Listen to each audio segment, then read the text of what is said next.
Kinakain na ng korupsyon ang ating mga pondo, pati ang ating ekonomiya.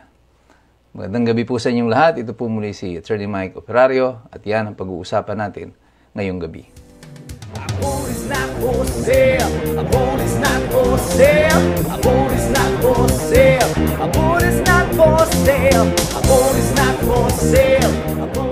Noong isang araw sinabi ko sa inyo na ang epekto nitong perception ng korupsyon sa atin ay tatawid sa ating ekonomiya at mga ilang linggo na o mahigit isang buwan na ang nakaraan ay ang South Korea mismo through their president has already declared that they are withdrawing yung official development assistance loan na dapat na ibibigay sa Pilipinas sa mga halagang about 28 billion pesos. At hindi na nila itutuloy ito sapagkat sila ay natatakot na baka ang mga pondo na ibibigay ay magamit lamang sa korupsyon. Isang napakalaking kahihiyan po niyan sa ating republika that a foreign government will now withdraw a official development assistance loan dahil natatakot sila na mga opisyal natin ay nanakawin ang pera. Pero dinownplay ito ng Malacanang at sinabi lang na wala pa naman daw talagang loan. Totoo, kasi hindi na nga inaprubahan, but we did apply for it and it was denied in the most embarrassing way possible. It was denied because we are corrupt. And then, the American government, through the US State Department, ay na-flag down na ang Pilipinas at sinasabi na nga yung corruption ang number one na issue natin kung bakit ang foreign investments ay mabagal na pumapasok dito sa Pilipinas. At kahapon, nagdeklara ang Securities and Exchange Commission, Chairman si Francis Lim, na itong massive corruption is already eating up the stock exchange. As a matter of fact, it has reduced the value of Philippine stocks, the value of Philippine stocks to a tune of 1.7 trillion pesos. Para po hindi masyadong mga nakakaalam kung ano itong stock exchange, ito po ay parang merkado na ang ibinebenta po dito ay mga stocks o yung mga shares sa mga kumpanya. Ngayon, kapag maganda ang takbo ng isang ekonomiya, tumataas ang presyo ng stocks at ikaw ay kumikita. Halimbawa, ikaw ay nag-invest ng 100,000 para sa isang stock. Halimbawa, bumili ka ng stocks para sa Del Monte Corporation. Yung 100,000 mo, kumita itong Del Monte. Eventually, yung value ng iyong stocks naging 200,000. Kumita ka ng 100,000. Ang problema dyan, kapag bumababa yung presyo ng stocks. Halimbawa, same example, Del Monte Corporation. Nagsara yung Del Monte Corporation. Wala na yung stocks mo. O di kaya namili ka halimbawa sa PLDT ng 200,000 worth of stocks. Nagpanic ngayon yung mga investors, kagaya na nangyayari ngayon. When investors are panicking, they are selling. Binibenta nila yung kanilang mga stocks. Anong effect nito pag nagbenta ka ng stocks? Well, ang effect niya is that na-flood nito ang market. Maraming masyadong produktong nasa merkado. Parang pag ikaw yung namimili sa palengke, di ba? Kapag tambak yung kamatis na dumating, ang epekto niyan, bumababa yung presyo ng kamatis. Pero pag konti lang yung kamatis, mataas ang presyo ng kamatis. Ganon din po sa stocks. Kaya tawag yan, stock market. Ito ay isang merkado, ito ay isang palengke, kanya nga lang, stocks po ang ibinebenta.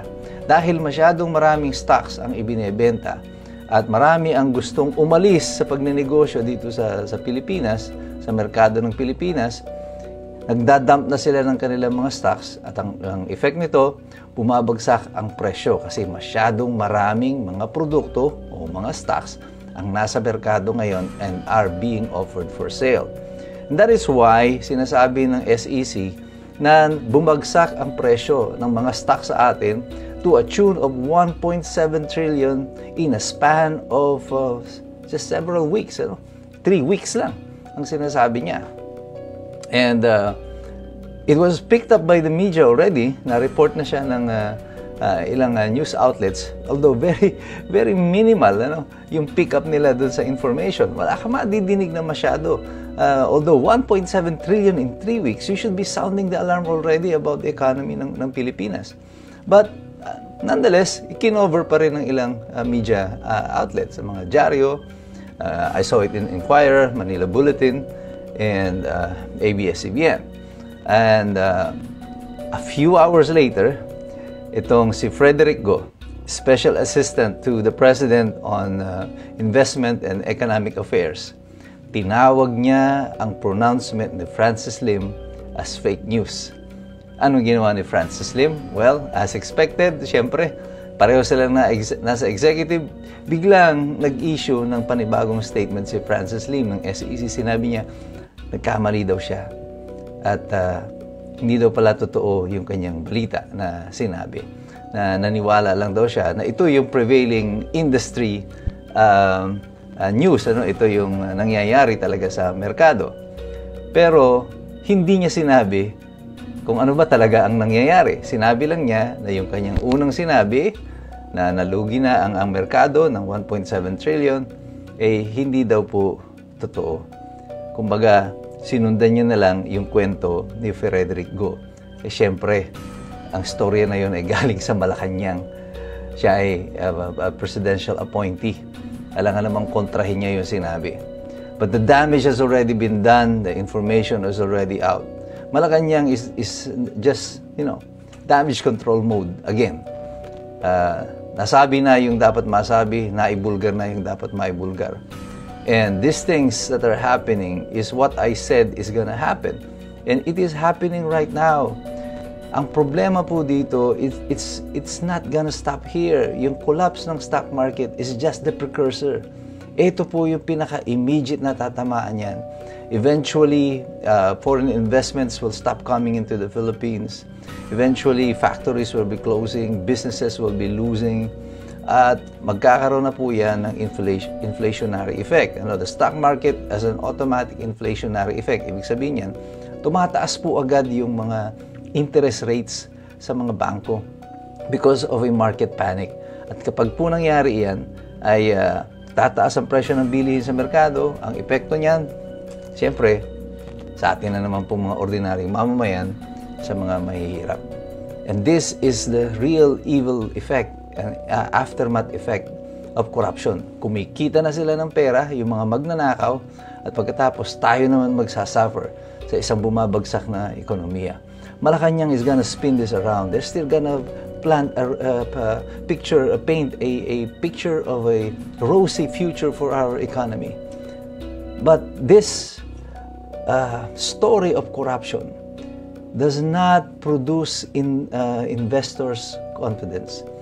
It does not boost yung kanilang kumpiyansa sa ating merkado. At delikado po ito. The worst things are yet to come for the Philippine economy if this is not corrected. At pag tinignan nyo kung paano ang pagkakawangis nito sa kasaysayan sa nangyari kay Ferdinand Marcos noon, yung kanyang pagbagsak was preceded by a market collapse. Tapos bumagsak ang piso. Tuloy-tuloy yung pag-slide ng piso to the dollar. And then the banks are losing money, the massive withdrawal, and then people power came. The pattern is the same. Nangyayari na po uli ang nangyari noon sa panahon ni Ferdinand Marcos Sr. Ang problema lang, nung kay Ferdinand Marcos Sr., it took more than 20 years bago nagising ang Pilipino. Dito sa ngayon, sa kanyang anak, 3 taon pa lang, ay mukhang tinalo pa natin yung 20 taon sa ilalim ni Ferdinand Marcos Sr. Pero tayo pong lahat, patuloy tayong magdasal para sa ating republika. Marami pa po tayong pagdadaanan. Marami pa pong mga trahedya ang nakapila sa atin. Pero kung tayo po ay patuloy na magkakapit-kapit, magsasama-sama, malalampasan din natin ang lahat ng mga pagsubok nito. Kailangan lang we continue to engage, patuloy tayong magbantay, patuloy tayong mag-aral. Sapagkat mahirap makialam ang taong walang alam.